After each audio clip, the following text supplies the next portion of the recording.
One of the things that people often tell me is most frightening for them about doing ministry with children is handling behavior problems. And so I wanted to just go over some handy tips to help with good behavior.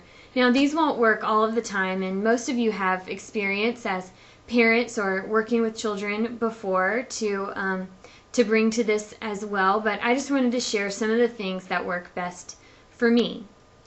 One of the things that really works best is to go ahead and just sit down next to a kid who's having a problem behaving or use a hand motion like this. It prevents you from having to admonish him or her, and it doesn't draw very much attention to the behavior, but it usually makes them stop. Finding a job for a child who's having trouble sitting still is always a good option, as is using positive reinforcement for children who are doing what you've asked them to do.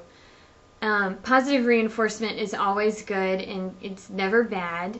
It's always great to reward good behavior instead of pointing out bad behavior. That brings me to my next point.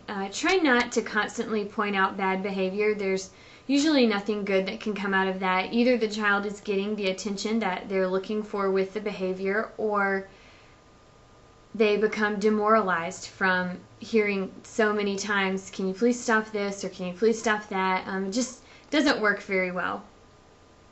If you have to pull a child aside, it's a really extreme situation, try to give 3 options. And one option should always be for them to find a place in the room to calm down. 2 options sometimes makes them feel like one of the options is wrong, and so 3 options are usually good. If you're a workshop leader or a preschool teacher, try to keep things moving.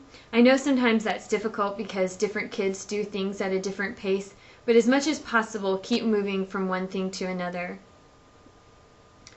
It's our policy, at Christ Church, that we don't yell at children unless there's someone in immediate physical danger. We just don't feel that that's the best way to communicate God's love. I'm sure many of you have other suggestions to add to this. Feel free to do so in the comments section.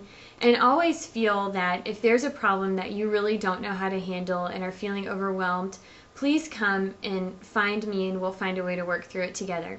So that's how to help kids with good behavior.